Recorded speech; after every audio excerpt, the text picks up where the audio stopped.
2. Alrighty, so when I went to the emergency room, the first thing I did when I got my emergency room, is they ran a CT scan, and that was, I don't know, I was kind of doped up at that time. They had given me my pain meds, which by then the pain in my tummy abdominal area had slighted, but I said, hey, if I'm paying for the drugs, give me the drugs. So I just kept my eyes closed. I don't know how long it took. I didn't fall asleep, but it didn't seem like it took that long. So the conclusion with the CT scan is they could not, excuse me, see any gallstones. So then, of course, they called my surgeon, and she wanted an ultrasound done. And the lady wheeled in the ultrasound cart into my little room, and performed an ultrasound of my gallbladder area, which I was 100% sure where my gallbladder was. And then she also did my stomach. So actually, my surgeon, an admitting surgeon, and my sleeve surgeon, she saw my stomach and said, yeah, there's absolutely nothing wrong with that. And then apparently they were able to see the gallstones. The thing that was kind of confusing is somewhere in all of this I get, oh, we're admitting you.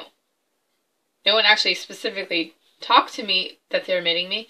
Because apparently when I got in there and everybody was doing their job, this was like the 7 a.m. switcheroo, which between 7 and 7:30, people are coming in, people are coming out.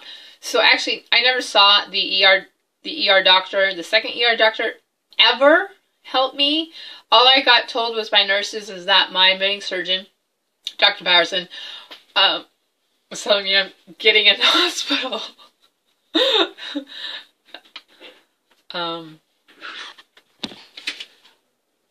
Okay, so, my husband has walked in. I feel we're talking about these videos with him in the room, but whatever, right? So my pains were in my tummy abdominal area, not my stomach. Fortunately, because I take notes, started around 2 or 4. I don't remember if it was an evening or so on and so forth. But that was also right after Super Bowl weekend. And after Super Bowl weekend, I had my anniversary weekend the next weekend. So I took the week off and ate whatever the heck I wanted. Again, may not be related. I say may not be related because obviously the stones would have occurred before then. But maybe the ultimate shock to my system was related because I had 2 bags or so of those Lindorf yummy truffles because they were like $3 a bag or something. So I don't know if I'll ever have those again. Okay, so here's the TMI. So fast forward, turn me off, do whatever you want. So in 2-3, I experienced a bowel movement, and it was greenish. I noted the color because just prior to this, I had received a book that I had ordered.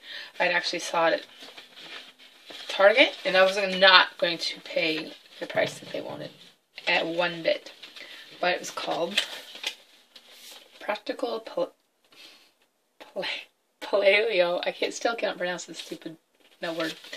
But there's a poop section. Of course, it's all talking about gluten and things like that, and food intolerances. But on page 75, yes, it has what they call a poop pageant. So this little guy right here is called Miss Swim Team. And it says generally light, greenish, or even white in color. She's what you'll see if you have eaten refined, processed, or man-made fats, or refined seed oils, more natural fat than you can digest, or if your gallbladder isn't able to properly release bile in response to the fat you've eaten. Avoid bad fats and consider having your gallbladder checked. So, when I saw the green poo, I was a little nervous. Like I said, I had completely overeaten stuff. I shouldn't have, but obviously the gallstones didn't appear within like a weekend or 3 days. Impossible. February 4th. Greenish again. And that was when my pain began. And I did. Okay. It was a 5-layer beefy burrito. And I ate it in 2 sittings. It was only 1 burrito. It took about 3+ hours probably to eat the tortilla. More than that, actually. Anyways, I also pick out the tortilla. If it's not covered in food, I get rid of it. So that's what I blamed that pain on. The pain itself lasted for about 3.5 hours. It was my whole abdominal tummy area. I, of course, thought maybe it was my stomach. After feeling sick for so long, I actually tried to wrench up whatever was in there. There was nothing in there. So that's when I knew that whatever was going on was below my stomach. Somewhere in my digestive tract. That's how I described the pain, or at least located the pain. But February 8th, my actual anniversary day, I also ate carbs that evening. I did have fatty food that day, but again, I linked it with the carbs. And it started about 10:30 at night, and my guts hurt for well over an hour until they were massaged. Again, my abdominal stomach, not the sleeve, tummy, and the abdominal area, which sucked. So then the third time what happened, Tuesday, 1 a.m., I said, let's get to the hospital or doctors or anyone who's open while it's still hurting. Laid down, pressed down on the gallbladder, and it was sore. So they at least know what they're doing at the Good Samaritan Hospital in Portland, Oregon. So, again, green poop might be a sign that there's something wrong with your gallbladder. So, look into it.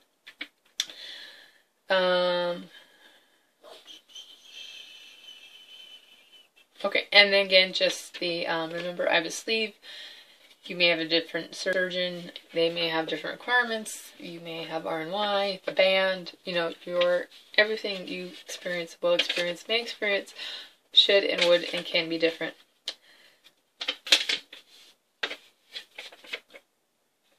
Oh, once you're admitted into the ER, you're not going to get it to eat or drink anything. Nothing. So I got in there at 4:30.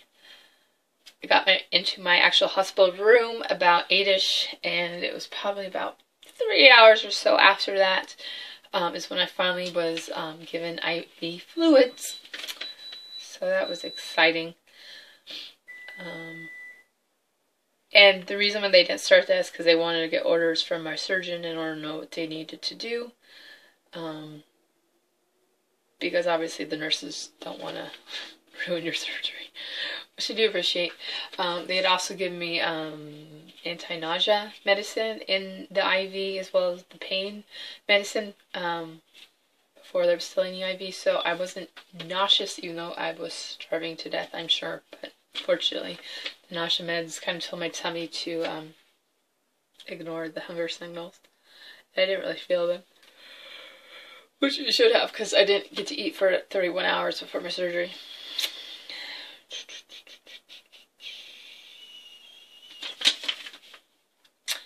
Okay, so the advantages of having gallbladder surgery laparoscopically, which means, again, they blow your tummy up like a balloon. All that pressure has made my stomach, actual stomach, feel tighter. Probably from the pressure, obviously, of this carbon dioxide.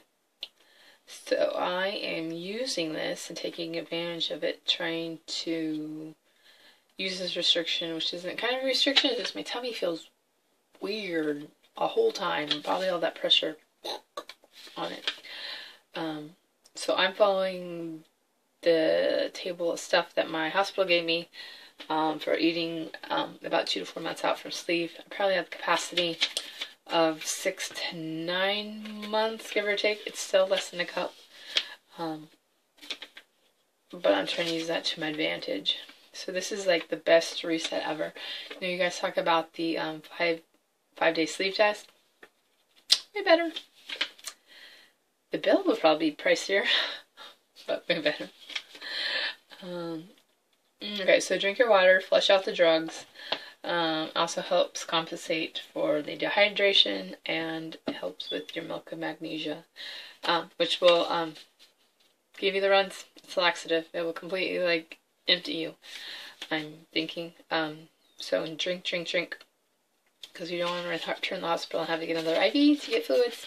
I know some of you have for your sleeve surgery, so just think ahead to not have to go back into the hospital. Okay, so officially this is week 64 after having my sleeve surgery, and this is 5 days post-op. I've had my gallbladder removed.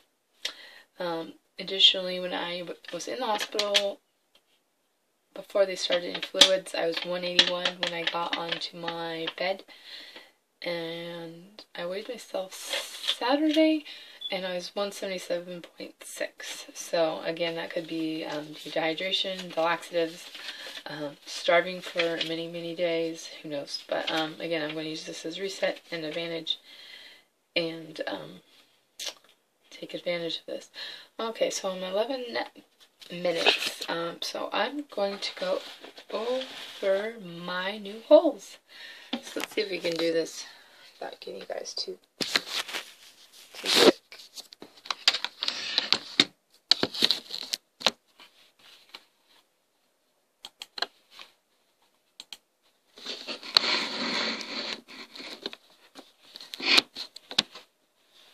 Okay. I'm not going to try to make this a titty show.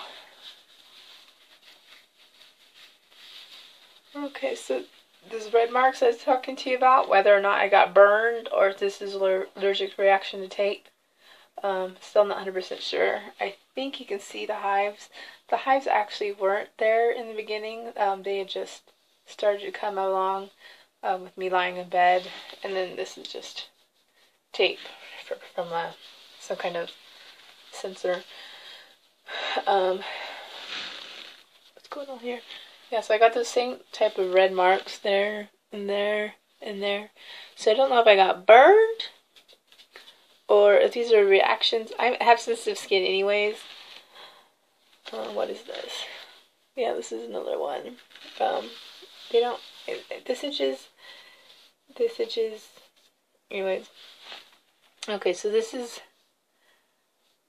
I think, are they at the camera? I'm not 100% sure. This is the first sternum scar that I had from my sleeve. So this is the new sternum scar I will have for my gallbladder. Yay! This actually started bruising in this area. You probably can't see it because of the lighting. But then, here's hole number 2. So apparently your gallbladder is actually in this location. I'm guessing he also removed my gallbladder through here, but what do I know? Since I never got to speak to my surgeon ever again. But I'm actually having my follow-up with my sleeve surgeon instead in about 2 weeks or so. But I can tell through the glue, which I actually am allergic to, so that I will start hiving out in this area, is I think he actually used black sutures.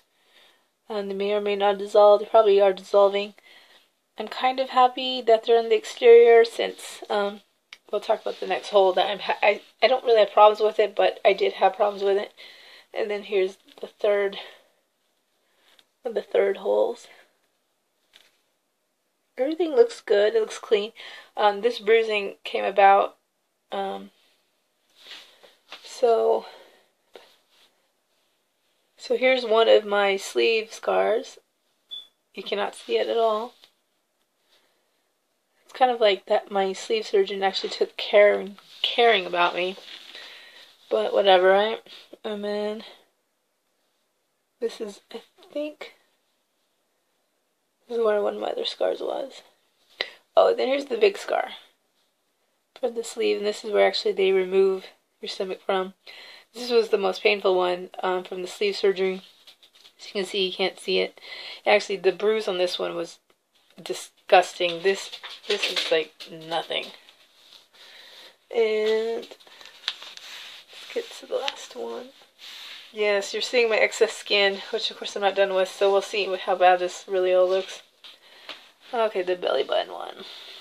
So, here's my original scar with my sleeve. Actually, here's where I think where she had knotted her sutures. That actually underneath the skin, they didn't dissolve, and I had to kind of pinch it to get to come forth. This new rashing here actually is new. This is developed within the past 2 days or so. But then here is his new hole. Actually, he almost took out my belly button ring, and I thought he actually did. There's a long story about the belly button ring. Like, I gave it to myself when I was 17 in the bathtub. It took me a few hours to do it because I wanted it, and my mom wasn't home. So instead of having sex, that's what I did. I pierced myself. But it looks good. So that's all I got to show you. Now you've seen more of me again. Hey, I guess we can call that my skin flick, right? And that wraps it up. And if you have any questions, please ask. If you have any comments, please say them. And later. Bye-bye.